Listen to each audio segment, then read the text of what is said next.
नमस्कार दोस्तों, जयदीप पत्रिका में आपका स्वागत है। आज के संवाद में हम आपके लिए लेके आए हैं एक ऐसे मेहमान को जो पेशे से एक समाज सेविका और इसके अलावा एक बिजनेस वुमेन है। वो मूल रूप से रहने वाले ये गुजरात के हैं। आज हम इनसे बात करेंगे महिला समाज और आधुनिक युग के बारे में। इनका नाम है वर्षा मजेठिया। वर्षा जी, मैं आपसे सबसे पहले जानना चाहूंगा, आप अपना परिचय दीजिए हमारे दर्शकों और पाठकों को। उसके बाद इस संवाद को हम आगे बढ़ाते हैं। हेलो दीपक। मेरा नाम वर्षा मजेठिया है। मैं बेसिकली गुजरात से हूँ, अहमदाबाद से। और काफी टाइम से मैं अपना खुद का बिजनेस भी करती हूँ और लास्ट 2 साल से मैंने अपने एक एनजीओ भी चालू किया है। I am the founder of the big woman charitable trust. And समाज के लिए कुछ अच्छा काम करे, समाज में कुछ बदलाव लाए, ये हमारे एनजीओ की भी कोशिश होती है। और एज अ फीमेल मेरी खुद की भी कोशिश होती है कि महिला के लिए कुछ अच्छे से अच्छे काम हम करें। जी, आज के महिला समाज और आधुनिक युग को आप किस तरीके से देखते हैं? जिस तरीके से सोशल मीडिया आया है और महिलाएं सोशल मीडिया के माध्यम से जागरूक हुई हैं, इसको आप किस तरीके से देखते हैं?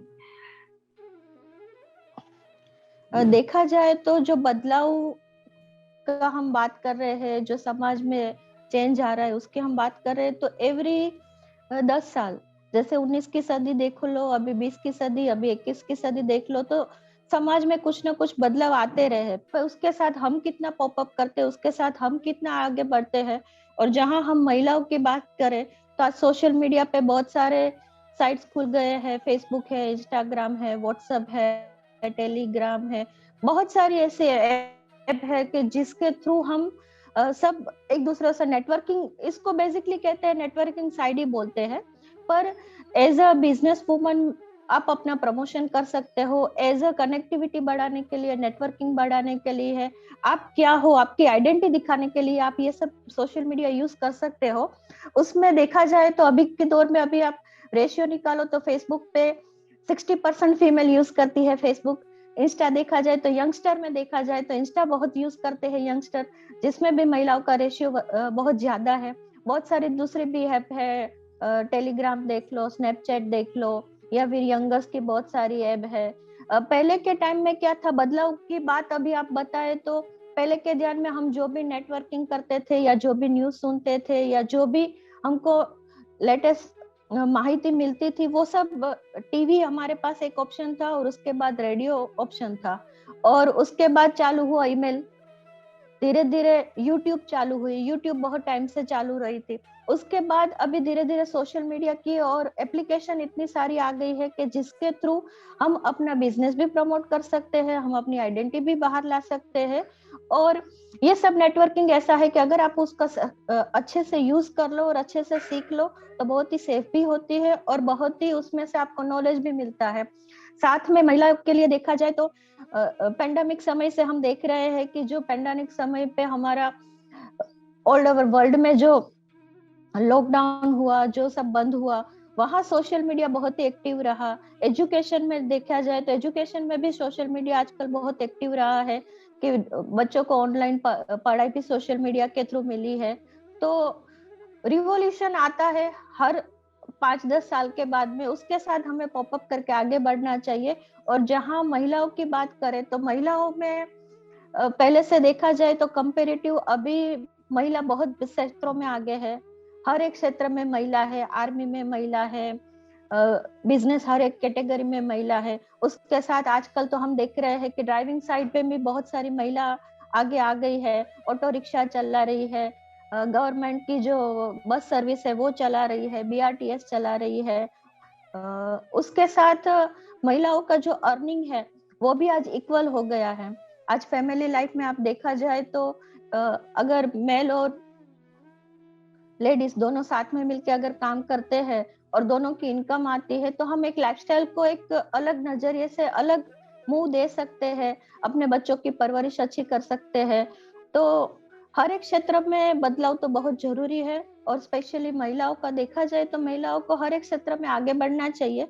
महिला को हर एक क्षेत्र में हम देखते तो है, पर कहीं ना कहीं महिला को जो घर से बैरियर आते हैं, उसके लिए मैं बोलना चाहूंगी कि जहाँ अगर सब सपोर्ट करे, तो हम बहुत ही आगे बढ़ सकते हैं। आपने एकदम सही कहा।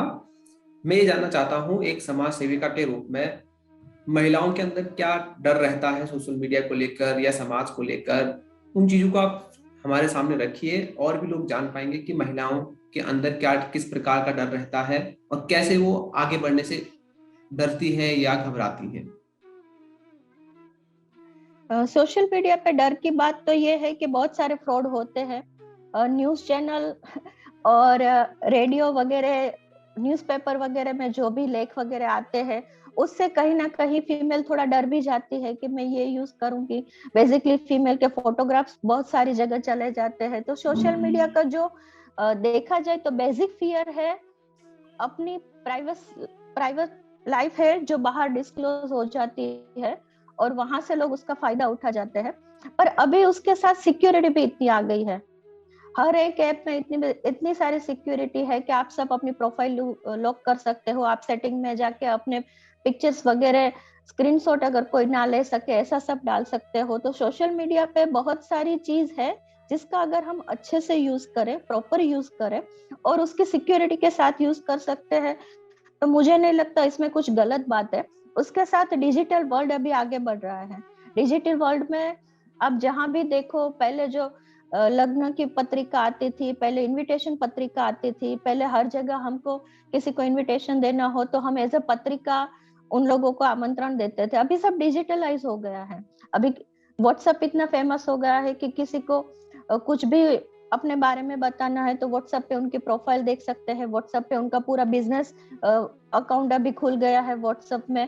तो ये सब सोशल मीडिया के प्लस एंड माइनस पॉइंट तो देखो तो हर जगह है, पर यह है कि उसको अगर आप सिक्योरिटी से यूज करो।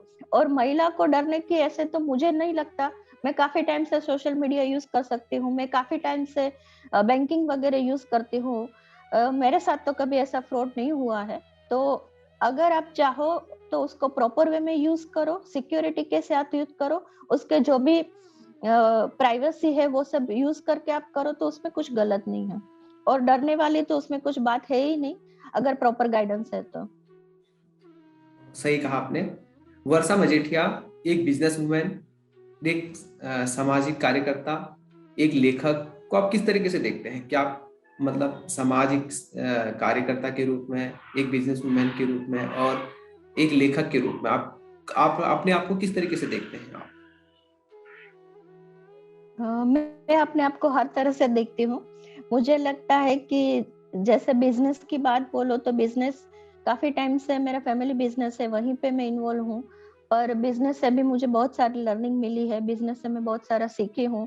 और आई ऑलवेज प्रेफर कि अगर लाइफ में कुछ चांस मिलता है तो वो चांस को पकड़ना चाहिए और उस चांस को अच्छे से मूव करके अपना लक्ष्य बना के आगे बढ़ना चाहिए। अगर आप अच्छे से बिजनेस करते हो तो आप बिजनेस में भी आगे बढ़ सकते हो। सोशल वर्क के बारे में मैं आपको बताऊं कि एक लाइफ में ऐसा पड़ाव आया कि जहाँ मेरे दो बच्चे हैं। छोटा बच्चा 18 इयर्स का है, बड़ा 22 इयर्स का है।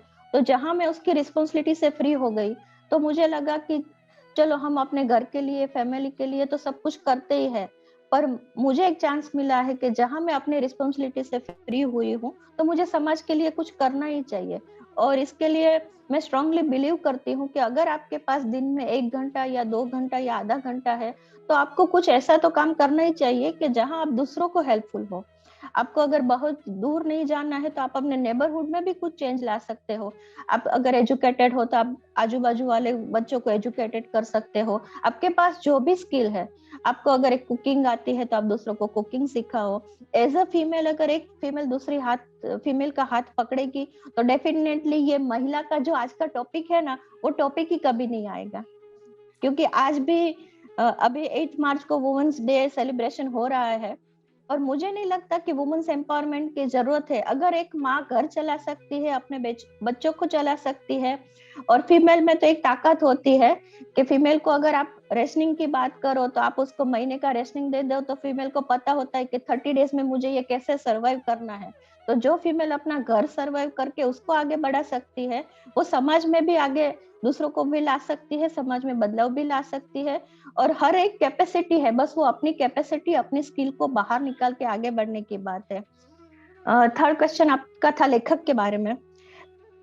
तो मैं डेली कोट्स लिखती हूँ और 90% मेरे ट्राई ऐसे होते हैं कि फीमेल रिलेटेड 90% में लिखती हूँ, कि जहाँ कभी कभी क्या होता है कि आजकल डिप्रेशन, मेंटल हेल्थ को लेके बहुत सारी प्रॉब्लम्स में सब सफर कर रहे हैं।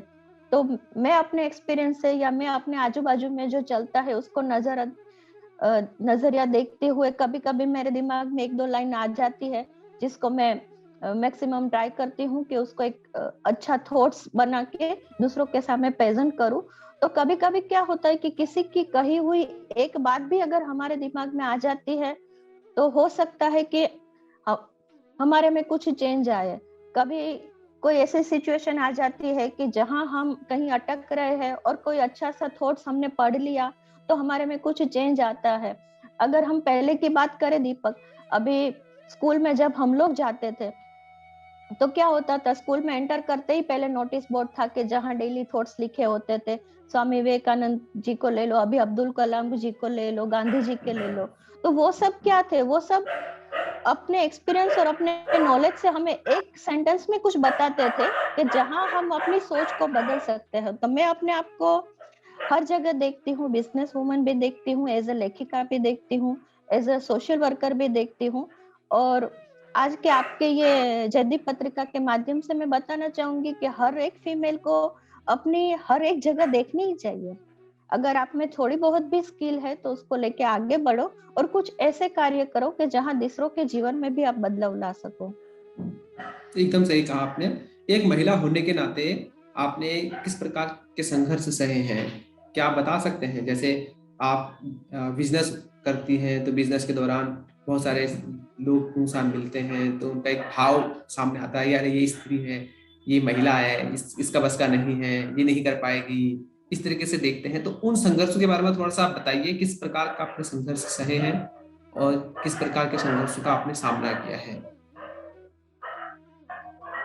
बेसिकली मैं जो फैमिली से बिलोंग करती हूँ और मैं जो फैमिली में अभी हूँ, मुझे कहीं भी महिला होने की वजह से ये नहीं करना है, महिला बनने की वजह से वो नहीं करना है, वो सब मैंने तो कभी फेस नहीं किया है। पर मैं अपने आसपास काफी जगह देखती हूँ कि महिला बहुत फेस करती है। और मैंने अपनी लाइफ में एक चीज सीखी है कि पहले तो आप काम क्या करते हो और दूसरों के सामने काम क्या प्रेजेंट करते हो, ये खुद पे डिपेंड करता है। हम बहुत सारी जगह पे देखते हैं कि महिला के साथ ऐसा होता है, महिला के साथ ऐसा होता है। मैं नहीं बोलती हूँ कि महिला जिम्मेदार है, पर अगर हम एज अ स्ट्रॉन्ग वुमन है, अगर हमारी आइडेंटिटी ऐसी स्ट्रॉन्ग है, तो मुझे नहीं लगता कि कोई आपको गलत नजरिए से देख सकता है। बाकी समाज है, समाज में हर तरफ के लोग होते हैं। बिजनेस की आपको बात बताऊं तो बिजनेस में मैंने बहुत बैंकिंग का काम किया है। बहुत सारे बैंक में मैं आती जाती रहती हूँ, बहुत सारे लोगों से बातचीत करती हूँ, मुझे कभी ऐसा अनुभव नहीं हुआ है। पर यस, सोशल वर्कर जब हम लोगों ने एनजीओ स्टार्ट किया तब थोड़ी थोड़ी बैरियर हमें आनी चालू हुई थी कि काफी सारी जगह पे हमारा एक फीमेल का ग्रुप है, 65 फीमेल का ग्रुप है। तो काफी सारी जगह पे हमें लोग पूछते हैं कि आपका सिर्फ फीमेल का ग्रुप है। तो मुझे थोड़ा खराब लगता है कि क्यों फीमेल का ग्रुप है तो फीमेल ये काम नहीं कर सकती। हम लोग ब्लैंकेट ड्राइव करते हैं, हम लोग मेडिसिन ड्राइव करते हैं, हम लोग रात को 2-2 बजे उठ के आधी रात पे बाहर निकलते हैं, कार ड्राइव करके निकलते हैं। पर बाय गॉड ब्लेस हमारे साथ तो अभी तक कुछ ऐसा हुआ नहीं है। और अगर आपका पावर स्ट्रांग है, आप मेंटली स्ट्रांग है, तो मुझे नहीं लगता कि ये सब चीजों से डर के आपको बैक स्टेप जाना है। आप अपनी आइडेंटिटी को बाहर लाओ, आप फ्रंट स्टेप आओ और ट्राई करो कि ये काम अगर एक मेल कर सकता है तो एक फीमेल भी कर ही सकती है। मेल फीमेल का जो भी जेंडर डिस्क्रिप्शन है वो सब हमने निकाला है। बाकी दुनिया आपको वैसे ही देखेगी जैसे आपको दुनिया को दिखाना चाहते हो। एकदम सही कहा आपने। अब मैं जानना चाहूंगा आपसे, भारतीय समाज में स्त्री की दशा, जैसे कि घर में कोई भी फैसला होता है तो स्त्री को नहीं पूछा जाता है, ये अमूमन भारतीय समाज की एक परंपरा रही है, या ऐसे कह सकते हैं आप, कुछ भी मान सकते हैं आपके अपने अनुसार। मेरे अनुसार तो ये मानता हूं मैं कि ये सबसे गलतपूर्ण तरीका था कि महिलाओं के बगैर घर में फैसला लेना और महिलाओं को वो हिस्सेदारी नहीं देना। आज भी हमारे भारतीय समाज में लड़कियों को अपने मायके में हिस्सेदारी नहीं मिलती है, तो इस पर आप क्या कहेंगे?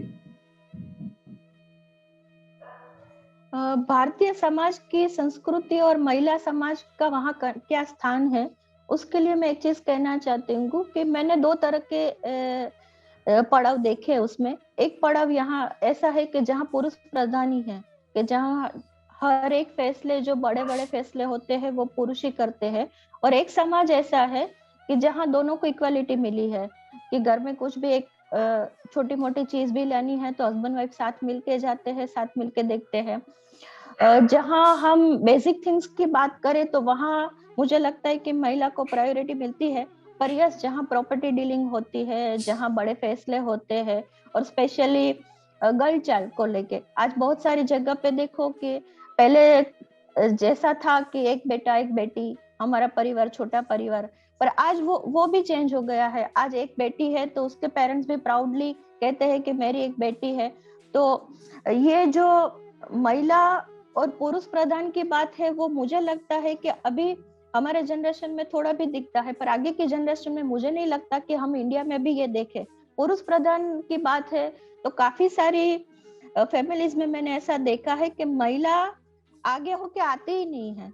ऐसा नहीं है कि हर बार पुरुष प्रधान समाज बन जाता है, पर पुरुष प्रधान समाज तब बनता है जब महिला अपने बारे में अपना स्टेप नहीं लेती, जब महिला किसी बातों में इन्वॉल्व नहीं होती। अगर घर में कुछ प्रॉपर्टी की बात हो रही है, या घर में कुछ ऐसी बात हो रही है, बच्चों के कैरियर को लेके बात हो रही है, और बहुत सारी चीजें में ऐसा होता है कि जब बेटी की शादी होती है, बच्चों की शादी होती है, तो वहां के जो व्यवहार वगैरह समझने का जो मीटिंग होता है, वहां महिला बोलती ही नहीं है।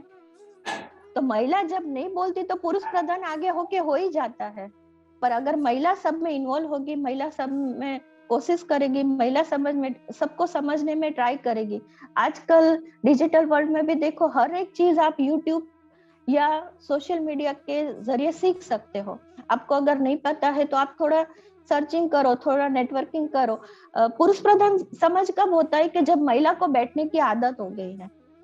तो यहाँ हम पुरुष को दोष नहीं देंगे, यहाँ मैं तो महिला को ही दोष दूंगी कि आप ही आगे आके नहीं आओगे तो आपको आगे कौन लेके जाएगा। तो एकदम पहले सही तो कहा। आपको ही आगे आना है, आपको ही जो भी नॉलेज नहीं है वो थोड़ा बहुत सीखो, समझो, और जो भी डिस्कशन चलता है उसमें पार्ट बनो। एक एकदम बार सही आप पार्ट बनोगे, एक बार आप उसमें कुछ अपना गाइडेंस दोगे, एक बार उसमें कुछ अपना अभिप्राय दोगे, तो डेफिनेटली मुझे नहीं लगता कि हमारे भारतीय समाज इतना भी वो है कि जहाँ फीमेल को कुछ चांस नहीं देखा। आप देखो हर जगह पे फीमेल है, नासा में भी फीमेल है, हर जगह पे इंडियन फीमेल बहुत आगे ही है। पर जहाँ नहीं है वहां कहीं ना कहीं हमारी खुद की भी गलती है। समाज में बदलाव तभी आता है जब आप उसको कुछ काम करके दोगे। आप कुछ काम कर ही नहीं रहे हो तो बदलाव कैसे आएगा। एकदम सही कह रहे हैं आप वर्षा जी। मैं ये जानना चाहता हूँ आपसे, क्या महिलाओं को 50% की भागीदारी या आरक्षण मिलना चाहिए भारतीय समाज या भारतीय जो जितने भी संसाधन या सरकार है उसमें? इस बात को आप एग्री करते हैं, या फिर आप ये मानते हैं कि जो अभी धीरे धीरे महिलाएं आगे आ रही हैं वो धीरे धीरे ही आएंगी, या सरकार को कुछ ऐसा बनाना चाहिए जिससे, जैसे कि संसद भवन में, लोकसभा में हमारे 500 कुछ सदस्य बैठते हैं, उसमें से 250 सदस्य हमारे महिलाएं बैठे, तो तब महिलाओं के बारे में जल्दी से कार्य होगा, या कह सकते हैं कि महिलाएं अपने पक्ष में अपनी बात रख पाएंगे वहां पे।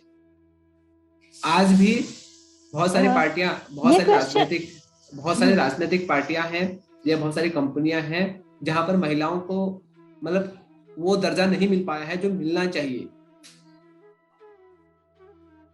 ये क्वेश्चन को मैं दो तरह से देखती हूँ कि जब महिला का आरक्षण के बारे में आता है तो फर्स्ट क्वेश्चन मुझे यह लगता है कि महिला को आरक्षण के लिए मांग क्यों करनी है।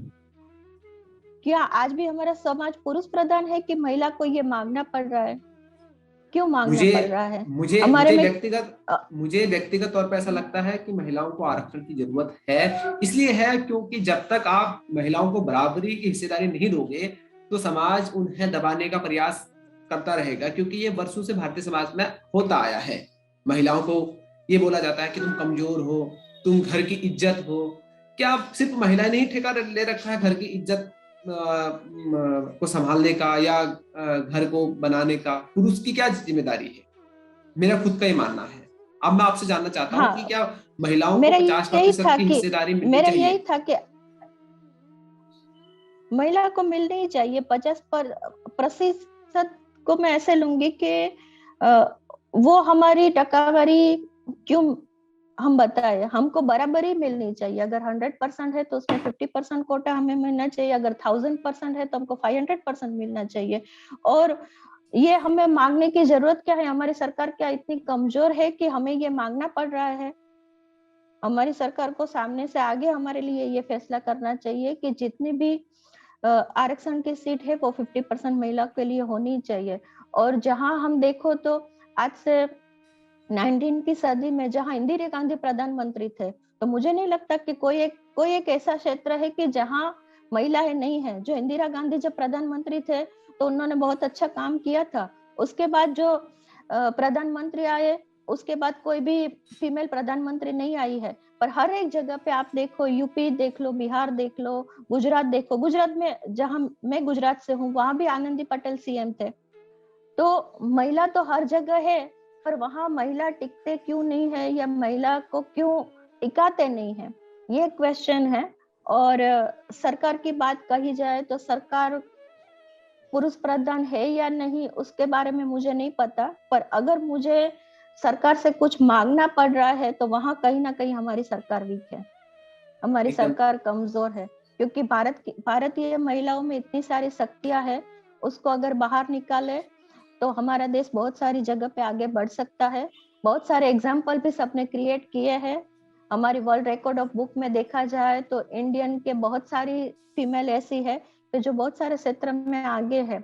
और पुरुष प्रधान और स्त्री समाज, पुरुष प्रधान और महिला प्रधान समाज की बात ही नहीं है। हमको ऐसा बोलना चाहिए कि हमारा भारत एक समाज है जहाँ पुरुष एकदम और महिला दोनों को बराबर का हक मिलता है। एकदम सही कहा आपने। जैसे कि मैंने एक चीज देखा है, आपने भी देखा होगा शायद, सोशल मीडिया पर क्या होता है, जैसे कि कोई एक्टर या कोई महिला कुछ लिखती है अपने पर्सनल लाइफ के बारे में या उसके बारे में, तो लोग उसे ट्रोल करना शुरू कर देते हैं। उदाहरण के तौर पर जैसे स्वरा भास्करा लिखती है, या और भी लोग लिखते हैं, बरखा दत्त लिखती है, या और भी लोग लिखते हैं, तो उन्हें जल्दी ट्रोल करना शुरू कर देते हैं लोग। जैसे करीना कपूर को लोग बहुत जल्दी ट्रोल करते हैं। मतलब मुझे समझ में नहीं आता कि उसकी व्यक्तिगत लाइफ है, हम उसे क्यों ट्रोल करें। और एक महिला, जरूरी नहीं कि एक महिला आप ही के अनुसार कपड़े पहने, उसकी खुद की स्वतंत्रता है और उसका खुद का व्यक्ति तो है, उसकी खुद की विचारधारा है, वो उसकी मर्जी, जो जो पहनना चाहे। हम कौन होते हैं उसके ऊपर थोपने वाले। इस पर आप क्या कहेंगे कि जिस प्रकार से सोशल मीडिया पर ट्रोल किया जाता है, महिलाओं की तस्वीरें वायरल की जाती है, गंदे गंदे कमेंट किए जाते हैं महिलाओं के ऊपर, इस पर आप अपने विचार को रखिए, विस्तार से रखिए कि कैसे हम इस चीज को बेहतर कर सकते हैं। इस हाँ, जहाँ ट्रोल करने की बात है, जहाँ महिला सोशल मीडिया पे कुछ रहती है और उसकी कमेंट्स की बात है, तो मुझे ऐसा लगता है कि अगर ऐसी सब कमेंट्स आ रही है तो हमें उसको स्ट्रांगली या तो आंसर देना चाहिए, और या तो एक जगह पे साइलेंट हो जाओ। क्योंकि हम कुछ ऐसे बंधे नहीं है कि हम लोग हर एक इंसान को आंसर दे। अगर हमें पता है कि हम क्या कर रहे हैं, हम सही कर रहे हैं, तो हमें दूसरों को आंसर देने की जरूरत ही नहीं है। और देखो, उसके बारे में मैं ऐसा कहना चाहूंगी कि कुत्ते भौंकते रहते हैं, हर एक गली में कुत्ते होते हैं। अगर हम उसके भौंकने पे अपना काम बंद कर दे, या उसके भौंकने पे हम भी भौंकना चालू करें, तो उसमें और हमारे में कुछ फर्क नहीं है। अगर हम अपना काम कर रहे हैं, हम अपने आप को स्ट्रांगली साबित कर सकते हैं कि हमने ये काम किया है, तो हमको कंटिन्यू करना चाहिए। बाकी पैर खींच के गिराने वाली पब्लिक हर जगह है। दो पैर हमारे हैं, हमें उस पर टिकना कैसे है वो हमारे पे निर्भर है। बहुत बहुत धन्यवाद, आपने अपना बहुमूल्य समय दिया वर्षा जी। अब मैं आपसे सिर्फ निवेदन करूंगा या आग्रह करूंगा कि आप अगर समाज को कुछ संदेश देना चाहते हैं, जैसे सोशल मीडिया कैसे यूज करना चाहिए, या महिलाओं को किस तरीके से अपने रोजमर्रा की जिंदगी में, या गृहस्थी या गृहिणी जो महिलाएं हैं वो अपने घर को संभालते हुए क्या क्या चीजें कर सकती हैं, या किस तरीके से सोशल मीडिया से अन्य कार्यों से वो जुड़ सकते हैं या अपना ज्ञान बढ़ा सकती हैं, उस पर आप बोलिए। उसके बाद फिर हम इस संवाद को यहीं पर समाप्त करेंगे। सोशल मीडिया का बहुत अच्छा यूज कर सकते हैं। डिजिटल वर्ल्ड में इतनी सारी फैसिलिटी है कि जहां आप अपने बिजनेस को प्रमोट कर सकते हो। आपको कुछ भी चीज में इंटरेस्ट है, आपको अगर खाना बनाना अच्छा आता है, आपको अगर आर्ट एंड क्राफ्ट अच्छा बनाना आता है, आप एक अच्छे टीचर हो। जैसे आपने देखा है कि मैं अपने डेली कोट्स वगैरह सोशल मीडिया पे भेजती हूँ। तो जो भी आप में स्किल है उसको आप एक अच्छे तरीके से अगर प्रेजेंट करना चाहो तो वो सोशल मीडिया का बहुत अच्छा यूज है। पर उसके साथ जो भी चीज करो उसको थोड़ा समझ में करो। एक ने किया उसके पीछे हम कॉपी करने लगे, इसने ये किया तो मैं कल ये अपलोड करूंगी, इसने ये किया तो मैं कल अपलोड ये करूंगी। ऐसे दिखाओ में से बाहर निकलकर आप अपनी आइडेंटिटी के लिए कुछ करो, आप अपने बिजनेस के लिए कुछ करो, और पूरा सोशल मीडिया को समझ के करो। अगर आप उसको पूरा समझ रहे हो, आप उसको पूरा नॉलेज है, बहुत सारी कंपनियां आजकल फेसबुक वगैरह से जुड़ गई है जो आपका मैक्सिमम मार्केटिंग करती हैं। तो आप पेड मार्केटिंग भी कर सकते हो। फ्री में तो इतनी सारी मार्केटिंग हो ही जाती है। आपको एक व्हाट्सएप के बारे में भी एक आपको सिंपल अगर मैं लैंग्वेज में संभालूं तो व्हाट्सएप में आपके फोन में मुझे लगता है कि आज के किसी के पास भी 500 कांटेक्ट नंबर होते हैं। 500 कांटेक्ट नंबर में अगर आपको अपना बिजनेस स्प्रेड करना है तो डेली आप उसमें ब्रॉडकास्ट मैसेज करो, ग्रुप बना के ग्रुप मैसेज करो, स्टेटस डालो, बहुत सारे और भी फीचर्स है जो उसको यूज करो। पहले एक ही मार्केटिंग था जो ईमेल मार्केटिंग था, जो हम लोग यूज करते थे, पर आज में बहुत सारी अनगिनत ऐप है। ये तो मैं जो बता रही हूँ वो सब बेसिक बेसिक ऐप है। उस पे भी सारी बिजनेस रिलेटेड भी बहुत सारी ऐप है जिसका आप यूज करके कर सकते हो। पर जैसे हम बोलते हैं ना कि वो अधूरा घड़ा छलकता है, तो घड़ा पहले पूरा भरने दो, पूरा समझ लो उसको, और फिर उसमें आगे बढ़ो तो डेफिनेटली आप आगे बढ़ पाओगे। बहुत बहुत धन्यवाद वर्षा जी, आपने अपना बहुमूल्य समय दिया।